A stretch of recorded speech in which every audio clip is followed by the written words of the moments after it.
નમસ્કાર. દૂરદર્શનના ફરી પાછા આ એક કાર્યક્રમમાં આપનું સ્વાગત છે. ફરી એકવાર આપણે આજે મળીશું એક એવા વિશેષ વ્યક્તિને કે જેમણે ગુજરાતી હોવાને કારણે ગુજરાતનું ગૌરવ આંતરરાષ્ટ્રીય સ્તરે વધાર્યું છે. મિત્રો, કહેવાય છે ને કે જ્યાં જ્યાં વસે ગુજરાતી ત્યાં ત્યાં ગુજરાત વસે છે. એમણે આંતરરાષ્ટ્રીય સ્તરે ગુજરાત અને ગુજરાતીની જે પ્રતિભા છે, એન્ટરપ્રિન્યોરશિપ, એને આગળ વધાર્યું છે. જ્યારે એમ્પ્લોયબિલિટીની વાત આવે છે, એમ્પ્લોયમેન્ટની વાત આવે છે, એન્ટરપ્રિન્યોરશિપની વાત આવે છે, ત્યારે આંતરરાષ્ટ્રીય સ્તરે ધ ઇન્ડસ એન્ટરપ્રિન્યોર ટાઈ આ ઓર્ગેનાઇઝેશનનું નામ લેવામાં આવે છે. અને આજે આપણે બધા ખૂબ નસીબદાર છીએ કે આપણા સ્ટુડિયોમાં આજે આપણી સાથે છે મિસ્ટર A.J.Patel, જે ટાઈ ગ્લોબલના ફાઉન્ડર છે. યુએસએમાં ઘણા વર્ષોથી રહે છે, પણ મૂળ ગુજરાતી. આપણા ગુજરાત સાથેનો એમનો નાતો ખૂબ જ ગહેરો છે અને સાથે સાથે ગુજરાતીઓને માટે કોઈ પણ રીતે મદદરૂપ થવાની એમની જે ભાવના છે, એના કારણે સાઉથ આફ્રિકા હોય કે પછી બીજા કોઈ કન્ટ્રી હોય, દરેક જગ્યાએ એ મદદરૂપ થાય છે. તો આવો આપણે આજે વાત કરીએ ટાઈ ગ્લોબલના ફાઉન્ડર પ્રેસિડેન્ટ મિસ્ટર A.J.Patel સાથે. એમની યાત્રા કેવી રહી, આ યાત્રામાં એમણે શું શું જોયું, કેવી રીતના મદદરૂપ થયા અને આવનારા સમયમાં ભારતને વિશ્વ ફલક ઉપર કઈ રીતે જોઈ રહ્યા છે અને વિશ્વ ભારતને કઈ રીતે જોઈ રહ્યું છે, એની વાત એમના મોઢે સાંભળીએ. નમસ્કાર સર, સ્ટુડિયોમાં આપનું સ્વાગત છે. પટેલ સાહેબ, સૌથી પહેલાં તો વાત એ કરીએ કે આપ જે ગુજરાતી છો અને વર્ષો પહેલાં તમે યુએસએ ગયા, સો આ જર્નીનું તમારું બેકગ્રાઉન્ડ શું, તમારી સ્કૂલિંગ શું, તમારું યુનિવર્સિટી કઈ, તમારી કોલેજ કઈ, અને કઈ રીતે તમે યુએસએની જર્ની યુ સ્ટાર્ટેડ? સૌથી પહેલાં તો આભાર સવારનો અને દૂરદર્શનનો કે મને આ મોકો આપ્યો છે તમારી સાથે વાત કરવાનો. મહેરબાની કરીને એટલું કહું કે મારું કહેવાનું થોડું ખીચડી જેવું હશે, અંગ્રેજી અને ગુજરાતી મિક્સ કરેલું, પણ તમે ખીચડી શું છે તો સમજો છો, ગુજરાતી હોય ના સમજે એવું બને જ નહીં. તો ચાલો શરૂઆત કરું કે હું 4 વર્ષનો હતો ત્યારે મેં ઇન્ડિયા છોડ્યું અને આફ્રિકા ગયા. યુગાન્ડામાં ફાધર ટીચર હતા, so I did my education there. I won't go in details એમાં વધારે, પણ 72માં ઈદી અમીને અમને કાઢ્યા ત્યારે હું પાછો ઇન્ડિયા આવ્યો અને આઈ went two BJVM college of commerce અને પછી 78થી આઈ બીન લિવિંગ ઇન અમેરિકા. હવે what happen during that journey was, મેં 2-3 વસ્તુઓ જોઈ. એક તો કે અહીંયા આવીને મને શિખામણ જોઈતી હતી, થોડી મેન્ટરિંગ જોઈતું હતું. I didn't get the correct information. અને then when I went to America, I was also still asking question પૂછતો હતો કે મને યુગાન્ડાથી કાઢ્યા હતા ખરા અમને, પણ અમે યુગાન્ડા હતા શું કરવા, અને એનો જવાબ હું શોધતો હતો.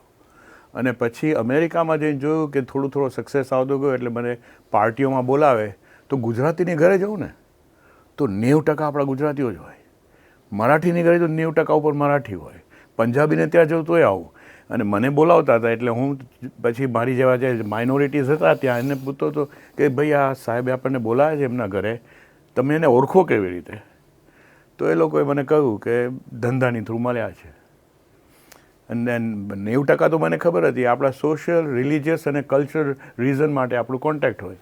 અને આઈ રિયલાઇઝ કે કલ્ચર એક્ટિવિટી કરીએ, સોશિયલ કરીએ છીએ, જે આપણો ફોકસ નેરો કરે છે અને જે વાઇડન ફોકસ કરે છે એન્ટરપ્રેન્યોરશિપ. દુનિયામાં એક ઓર્ગેનાઇઝેશન એવું નહોતું આપણું કે that cater to the need, entrepreneur needs of our community. That was one reason of starting tie. Second was main કે ગ્લોબલ ઇકોનોમી છે ને, આપણે શરૂઆત કરી ત્યારે હન્ટર ગેધરર્સ હતા, એમાંથી એગ્રીકલ્ચર ગયા, લાઈફ સ્ટોક બેઝ એગ્રીકલ્ચરમાં ગયા, ત્યાંથી મેકેનિકલ આવ્યું, પછી ઓટોમેટેડ મેકેનિકલ આવ્યું, અને લેટ 80sમાં when I heard the word shifting IT industries coming, ત્યારે આઈ રિયલાઇઝ કે યુ નો વાય યુગાન્ડા હું હતો, બ્રિટિશ લોકો મને લઈ ગયા હતા. શું કરવા? Because they were the first ones years ago to realize કે આપણા માણસો છે ને, we are some of the best information managers in the world. We ran the clerical functions of the whole British Empire. We managed their information. એટલે મેં કહું તો પછી જો આ ઇન્ફોર્મેશન ટેકનોલોજી ટાઈમ આવે તો may be Taj Mahal was accident. We are not builders, but we definitely are information managers. So we are going to make progress anyway, but if we make a coordinated progress, so we will speed up our અને at the same time Harish Mehta started NASSCOM. And so TIE today is successful because I think our time had come, the time was right and ripe, and you can see the results today. After 33 years, we are known as the largest entrepreneur organization in the world. જી. So that is the reason why I started TIE, also to unite our people and said we have to actually, Gujarati છે, ગુજરાતીનો ગર્વ મને બહુ છે, પણ at the end of the day મારે થોડું એના કરતાં વધારે ગર્વ લેવું જોઈએ કે હું ઇન્ડિયન છું. ઇન્ડિયન છે અને ગુજરાતી માટેની વાત કરી. યુએસએમાં એમણે ટાઈ ગ્લોબલની સ્થાપના કરી અને ધંધો કરનારા લોકોને ભેગા કર્યું. આ એ સમયની વાત છે કે જ્યારે આ વૈશ્વિક મનોવૃત્તિ આપણે ત્યાં નહોતી. આપણે બધા એક એવા દેશના પડાવમાં હતા કે જ્યારે આપણે બધા એક જીવન એવું જીવતા હતા કે જ્યારે આવતીકાલની રાહ જોવાતી હતી. પરંતુ પટેલ સાહેબ જેવા જે ફાઉન્ડર સ્થાપકો છે જેમણે ટાઈની સ્થાપના કરી, એ લોકો આવતીકાલ નહીં પણ એ લોકો 2 દિવસ પછીનું ભારત જોતા હતા, 2 દિવસ પછીનો એન્ટરપ્રિન્યોર જોતા હતા કે જે એન્ટરપ્રિન્યોરશિપને કારણે એમ્પ્લોયેબિલિટી ઊભી કરે. અને એમણે નહીં ફક્ત અમેરિકામાં પણ કેનિયામાં, સાઉથ આફ્રિકામાં પણ ઘણું બધું કામ કર્યું છે. તો સાઉથ આફ્રિકાની, કેનિયાની સફર તમારી કેવી રહી? એમાં તમે ટાઈ ગ્લોબલને કેવી રીતે આગળ વધાર્યું? એટલે અમે લોકો એ છે ને, પહેલાં તો હું ત્યાં મોટો ત્યાં થયો હતો એટલે મને વાઇલ્ડ લાઈફનો ખાસ શોખ હતો. એટલે 1994થી ફરવા જતો હતો અને 2005માં મને એક્સપ્લેન કરવામાં આવ્યું કે આ મસાઈમાની આજુબાજુની જમીન છે એ સબ ડિવાઈડ થાય છે અને that is the buffer area, અને એ એરિયા જશે તો વાઇલ્ડ લાઈફનો કોરિડોર આખો ડિસ્ટ્રોય થઈ જશે. સો આઈ રિયલાઇઝ કે ઇટ્સ પ્રાઇવેટલી ઓન લેન્ડ, અને પ્રાઇવેટલી ઓન લેન્ડમાં તમારે કંઈ કરવું હોય તો એ લેન્ડ ઓનરને જો બેનિફિટ ના મળે તો it's not going to succeed. So I designed a system અને ટોક ટુ ધ માસાઈઝ. મારી મિટિંગના વિડીયોઝને બધું ખાસ 3 વર્ષ સુધી મહેનત કરી અને પહેલી કન્સલ્ટન્સી ચાલુ કરી, ઓલારો કન્સલ્ટન્સી. એમાંથી પછી અમે બાજુમાં મારા નોર્થ કરી, નાબોઈશો કરી. But the model was so successful, just like ટાઈ મેં એકલાએ નથી કર્યું. હું તો સમજું છું કે time was right, it was helping people, so everybody wants to duplicate. તમે જે સાચી વસ્તુ કરો એ બીજા બધા કરવા જ માંડે, ફોલો કરવા. સેમ વે અમે કન્સલ્ટન્સી ચાલુ કરી તો આજે 90% માણસો કન્સલ્ટન્સીમાં ઇન્વોલ્વ છે. એને ખબર નથી કે મારો આઈડિયા હતો કે શું કર્યું મેં. પણ આજે 195 કન્સલ્ટન્સીસ છે કેન્યામાં. 5% કેન્યાનું પોપ્યુલેશન એમાંથી ઇન્કમ લઈ રહ્યું છે. અને મેં જ્યારે ચાલુ કર્યું ત્યારે 8% કેન્યાની જમીન નેશનલ પાર્ક્સને રિઝર્વ હતી. 12% મેં બીજી એડ કરી આજે on private land. Wildlife corridors બધા ખુલી ગયા છે અને we have 20% of the land mass under wildlife. Wow. એટલે you look at the natural assets and then you develop them into an enterprise. Correct. So આ enterprising nature કે attitude નો એક ક્વેશ્ચન તમને before we go to the 100 million એમ્પ્લોયેબિલિટીનો જે આપણો discussion છે, પણ તમે જ્યારે ભારત છોડ્યું, યુએસએ ગયા અને આજે જ્યારે તમે ફરી પાછા ભારતમાં છો, ઇન્ડિયામાં છો, તમે બધાને મળી રહ્યા છો અને અહીંયા તમે એમ્પ્લોયેબિલિટી ઉપર કામ કરી રહ્યા છો, આ બંને વચ્ચે જે 30થી 40 વર્ષનો ગાળો છે એમાં તમને ક્યાં દેશનો એક નવો આયામ દેખાયો છે તમને? ઓકે, આપણે અત્યાર સુધી કેવું હતું કે આ 30 વર્ષથી આ જે સિસ્ટમ છે એ ફોલો કરે રાખતા હતા. બેઝિકલી જ્યારથી આઈ થિંક જે ગ્લોબલ નોર્થ કહીએ છીએ એના માણસોએ શિપ્સ બનાવી અને સેલિંગ કરવા માંડ્યું દુનિયામાં. They colonise and they had a massive transfer of wealth from what they call global south to the global north. અને પછી આપણે એક પઝલ જેવું પિક્ચર કહીએ ને, એવું જે લોકોએ તૈયાર કર્યું હતું. It was in the beginning UK dominated, pound and UK dominated, ને પછી today it is USA dominated with the dollar system. એટલે આખું પિક્ચર ઓલવેઝ સેટ હતું. અને તમારે જે કંઈ કરવું હોય તો એ પિક્ચર છે એ તમને બતાવે એ પ્રમાણે જ થતું હતું કામ. પણ ધીમે ધીમે global south has come up. એનું કારણ એક છે કે ગમે તે તમે ધંધો કરો, ઇકોનોમી, જો કસ્ટમર ના હોય તો it's useless. If you don't have a revenue stream from a customer, એટલે હ્યુમન નીડ્સ ફૂલફિલ કરવાની. So as the population of the global south kept keeping up, અને પહેલાં લોકોનું ડ્રોપ થતું ગયું ને નોટ ઇન્ક્રીઝ, બિકોઝ હું યુગાન્ડા હતો ત્યારે 70 અમને શીખવાડતા હતા અમેરિકાનું પોપ્યુલેશન 350 મિલિયન છે. આજે 400 મિલિયન કેનથી ગોઈંગ નોવેર. આપણે 775 મિલિયન 1980માં ડબલ કરી દીધું છે ત્યાર સુધી. રાઈટ. સો એ કન્ઝમ્પશન હોય. So global south is coming up, global north couldn't put it down. And then the second thing has happened is that America USA, which was the stabilizing force of this picture and the way the governments were functioning, itself has taken that whole picture and puzzle and thrown it up in the air. અત્યારે pieces are in the air. હવે વહેલું મોડું એ pieces ground ઉપર આવી અને નવું picture તૈયાર થશે. હવે જો એ નવું પિક્ચર તૈયાર થવાનું હોય તો હું અહીંયા એટલા માટે છું કે પર્સનલી મને એવું લાગે છે કે આપણો દેશ India for the first time it's in the position of influencing a picture, at least a પિક્ચરનો થોડોક પણ ભાગમાં આપણો ઉમેરો થાય. જો એ ઓપોર્ચ્યુનિટી આપણે જવા દઈશું તો નવું પિક્ચર તૈયાર થશે અને જૂનું પિક્ચર ફોલો કરતા હતા એમ કરીશું. એટલે આઈ ફિગર કે okay now that this is what's happening in the world today અને ઇન્ડિયાને શેની જરૂર છે. સો વી ડિસાઇડ કે જોબ્સની તો ખાસ and why don't I go in get involved. અને દેન લાઇક માઇન્ડેડ પીપલ અમે ઓગસ્ટ 17 મિટિંગ કરી, હરીશભાઈને બધા હતા, અને વી હેવ ડિસાઇડેડ કે let's give it a try and see if we can convince people that so જે come together. 100 million એમ્પ્લોયબિલિટીનો જે તમારો જે લક્ષ્ય છે, ગોલ છે, એ 100 મિલિયન કેવી રીતના તમે અરાઈવ કર્યું અને કેવી રીતના તમે એને પહોંચાડવાના છો? Frankly, we had to pick a number. And we said we have to pick a number that is going to make people believe and say these guys are trying to do something. If we take a small number, it's going to make no sense. So, ek to e.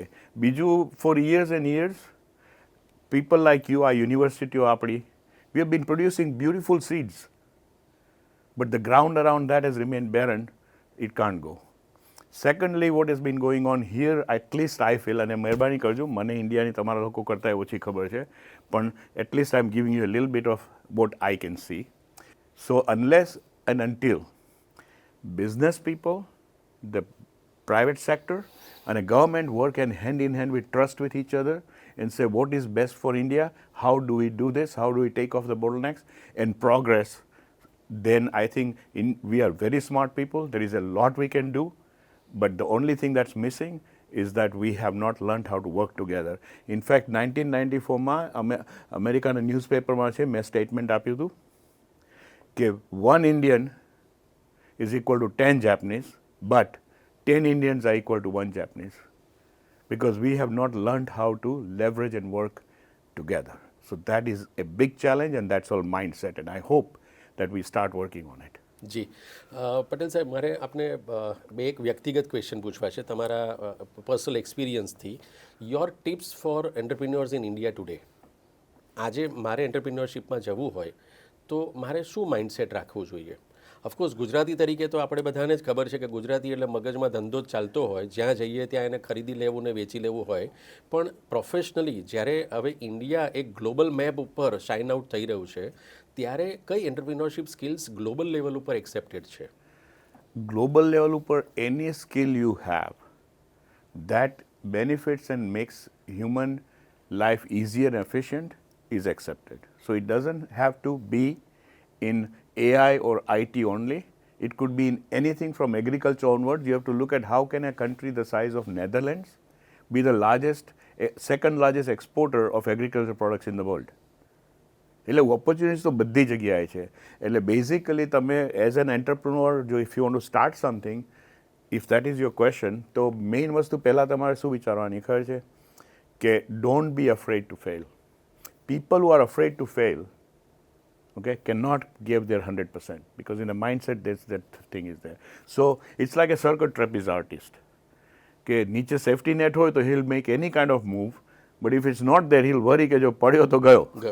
Right? So our job, that's what I was also started for. Our job is to make that entrepreneur understand you can do it, we are here to help.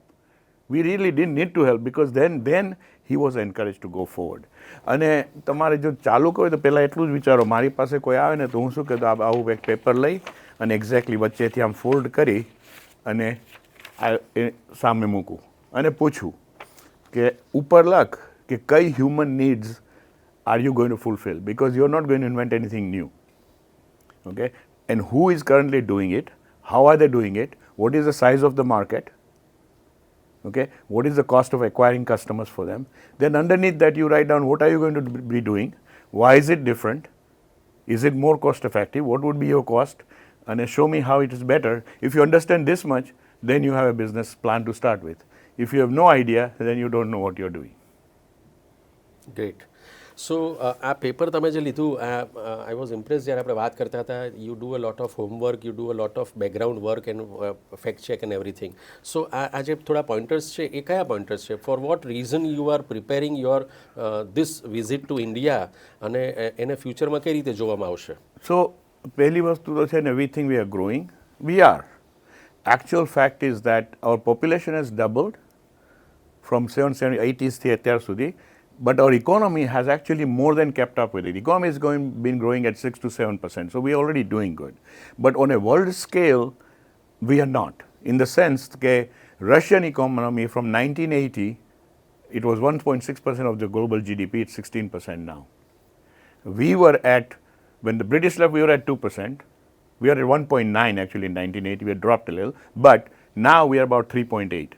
So doubling is not really where India could be. So we need to work on getting that going. So one stat is that. Second is we have a population of 900 million people that are between the age of 16 to 65, which we do call employable age. Out of 900 million, only 60 million people are actually registered with the government, has a record on them of being working and getting paychecks from private sector. The rest basically are 300 million women are employable women are employed, and the rest are in jobs which I would sometimes say underemployed. There's some who are doing agricultural work, all that government employees, okay. Then whatever is left over, I'll give you an example. Once a delegation from here had come in and told me, one of founder of Cirrus Logic was going to come to my house also to meet them, and he told me, AJ, I'll drive later to your home. He asked me, is he going to drive himself? I said, yeah. He said, what's the point of being a founder of such a big company like Cirrus Logic and not even having a driver? So I told him, here we don't, because here the employment situation is such that we can't afford to, and nobody wants to do that kind of a job. Very few want to. Yet in India, you find everybody has a, તમારી પાસે ઘરમાં કામવાળો હોય, રસોયા હોય છે, driver હોય છે, you know, these are menial, unemployable jobs because they have to do them because of lack of jobs in the country. બહુ જ ઇમ્પોર્ટન્ટ વાત કરી છે કે જે ભારત પાસે જે આપણું સામાજિક સ્ટ્રક્ચર છે ને આપણી પાસે ઘરમાં કામવાળાથી લઈને ડ્રાઈવર સુધીના કે અલગ અલગ પ્રકારના વ્યક્તિઓ મળે છે જો આ લોકોની સ્કિલ્સને આગળ વધારવામાં આવે તો દેશની ઇકોનોમીને ફાયદો થાય અને એના કારણે દેશને પણ ફાયદો થાય એક આખું નવું જ પરસેપ્શન પટેલ સાહેબ આપણને આપી રહ્યા છે પટેલ સાહેબ એક પર્સનલ ક્વેશ્ચન પૂછવો હતો તમારી આ જર્નીમાં તમારા ફેમિલીનો સપોર્ટ તમને કેવો રહ્યો બિકોઝ તમે ઓલ ઓવર ટાઈમ ટ્રાવેલ કરતા રહ્યા ફેમિલી અને પ્રોફેશનલ જેને આપણે કહીએ કે work life balance so what is your mantra for work life balance with family so હમણાં જ મારી કોલેજની 75th platinum jubilee ગઈ and I was one of the honored guests as a student. ત્યારે this thing I started out with saying that not only has this college given me good education, but today my classmate is my soulmate. Wow. We met when we were 19 years old. If it wasn't for her and her support, I wouldn't be there. And as far as the family go, we were so poor that I didn't have 2.5 rupees to go to see a movie with my friends. And I tutored my own classmates so I could go through college because in Uganda we had lost everything. So everything that my family, I have supported, I didn't need to rely on the family, so nobody could interfere in what I'm doing. And they've been very supportive. Actually, all my brothers and sisters are with me. We live within a 30-minute driving distance from each other. We get together. And I think if it wasn't for the family, I wouldn't even have the strength I have today. Correct તમારું personal શું માનવું છે અત્યારે તમે જ્યારે ઇન્ડિયામાં travel કરી રહ્યા છો અલગ અલગ લોકોને મળો છો ઇન્સ્ટિટ્યૂટ્સમાં મળો છો ફોરમ્સને એસોસિએશનને મળો છો સો what is your opinion about today's youth of India? Today's youth of India is very energetic, but they are, I said again, and it's been the story of India for a long, long time. Okay, we do have great seeds. We are not providing them a fertile ground to be able to germinate. For example, Facebook.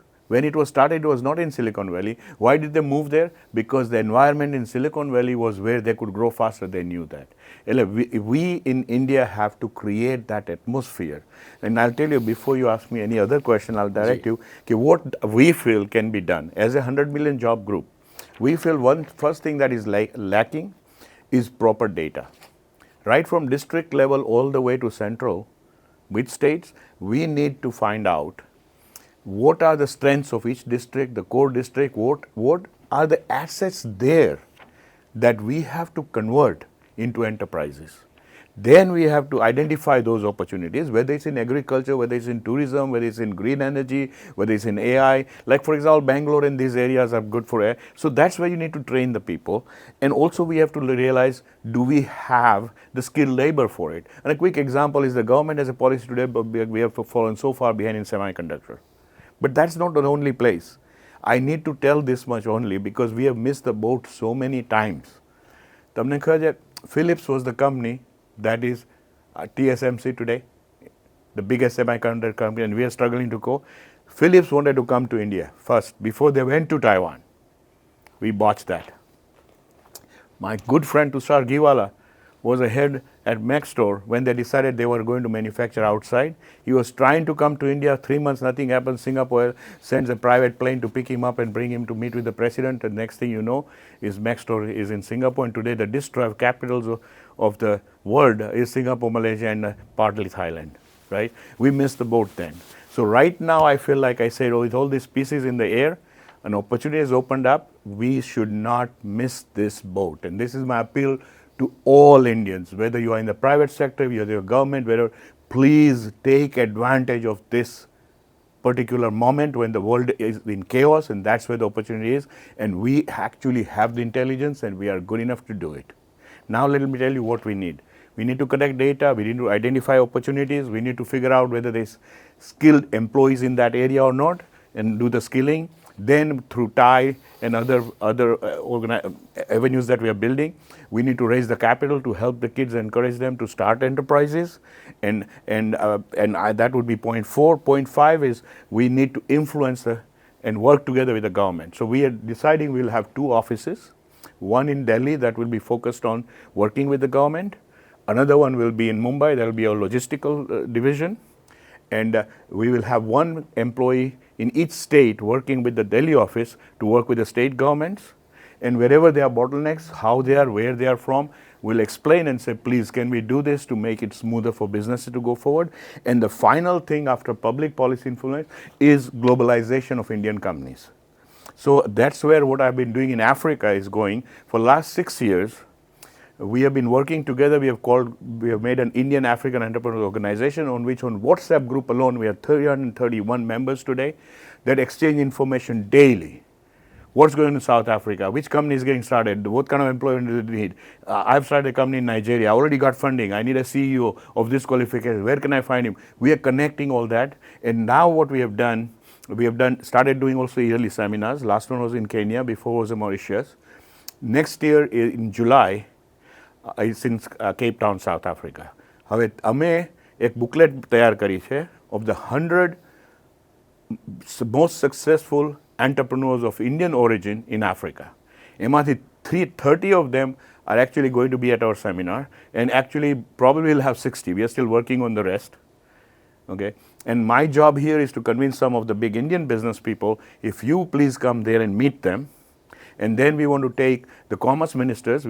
Nigeria is ready, Kenya is ready, Mauritius is there, South Africa already, because we are doing it in Cape Town, is there. And if we can get somebody from here of the caliber of Piyush Goyalji, if they come, meet, we can have the government side, we can have the private industry side leaders together and say, look, we want to improve trade between Africa is 1.4 billion. Why? And by the way, another statistics is Europe in the 1980s was 30% of the global GDP. Today they are 14%. Russia was 11%, it's 1.9%. That's where the drop is. Don't go after that business and stuff. Don't worry about USA. USA was 26 to 27% of the global at that time, and it's still about 25 to 27%. They are not losing ground. So opportunities are in South America and Africa. So Indian companies should have global reach, because we are the largest consumer market and the most highly populated country on earth, and yet we are making others rich. We have only 1 company in the top 100 by market cap in the world, But when you look at even common brands from toothpaste to stuff, how many brands you are buying in India that are actually not Indian companies? So we have opportunities in every section. It's just let's get together and make this happen. બહુ જ સરસ વાત કરી કે આપણે જે consume કરીએ છીએ એ આપણે પ્રોડ્યુસ નથી કરતા. જો પ્રોડ્યુસ કરવાની જર્ની તરફ આપણે આગળ વધીએ અને સાથે સાથે કન્ઝ્યુમ પણ કરીએ તો આજે જ્યાં ભારત છે, જે એ કહેવાય છે કે આપણા પાસપોર્ટની વેલ્યુ ઘણી વધી ગઈ છે, તો એ ખરેખર એના કરતાં પણ વધારે વધારી શકાય એમ છે. આજે જ્યારે આપણને A.J. પટેલ સાહેબે ટાઈ ગ્લોબલની સ્થાપના, એની પહેલાંનો કાળ અને અત્યારનો કાળ, આ આખી યાત્રા જે એમણે લગભગ છેલ્લા 4 દાયકાની વિતાવી છે, એમનું એક જ કહેવું છે કે રિસ્ક લો, ફેલ થશો તો પણ ચાલશે, પણ સફળતા માટે મહેનત કરતા રહો, અને ઇન્ડિયન છો તો ઇન્ડિયા માટે કંઈકનું કંઈક કરતા રહો. અને એ જ કારણસર આજે એ અત્યારે ઇન્ડિયામાં આવ્યા છે. ભારતના ઘણા બધા ઉદ્યોગપતિઓને મળે છે, ઘણા બધા એજ્યુકેશનિસ્ટને મળે છે, અને આ આખી વાતને એ ગ્લોબલ લેવલ ઉપર લઈ જવા માગે છે. પછી એ સાઉથ આફ્રિકાના વિકાસ માટે હોય કે USA માટે હોય કે બીજા કોઈ પણ વાતે હોય, પણ એ એમના દિલમાં ચાહે છે કે દરેક ભારતીયનો વિકાસ થાય, દરેક ઇન્ડિયનનો વિકાસ થાય, અને એની સાથે સાથે એ બીજા બધાને પણ આગળ વધારે, જોબ્સ અપાવે. જોબ્સ માટે એન્ટરપ્રિન્યોર બનવું જરૂરી છે, અને એના માટે જ આજે ટાઈના ગ્લોબલ ફાઉન્ડર આપણી સાથે હતા સ્ટુડિયોમાં. આશા રાખીએ છીએ કે તમને આ વાત ઉપરથી પ્રેરણા મળી હશે. ધ ઇન્ડસ એન્ટરપ્રિન્યોર માટે હું પટેલ સાહેબ આપને એટલું જ કહીશ કે આપને સાંભળીને એવું લાગે છે કે ધ ઇન્ડિયન એન્ટરપ્રિન્યોર સાથે મેં આજે વાત કરી છે. ટાઈને હું અલગ રીતે જોઈ રહ્યો છું. આપમાં એક ઇન્ડિયન છે અને ઇન્ડિયનમાં એક ઇન્ડસ એન્ટરપ્રિન્યોર પણ હોઈ શકે છે. સો તમને આવનારી યાત્રા માટે ખૂબ ખૂબ શુભેચ્છાઓ. તમારા થકી અમારા ઓડિયન્સને ઘણું બધું જાણવા મળ્યું, શીખવા મળ્યું અને પ્રેરણા મળી. એ બદલ ખૂબ ખૂબ આભાર. ધન્યવાદ. Thank you for giving me the chance. ધન્યવાદ.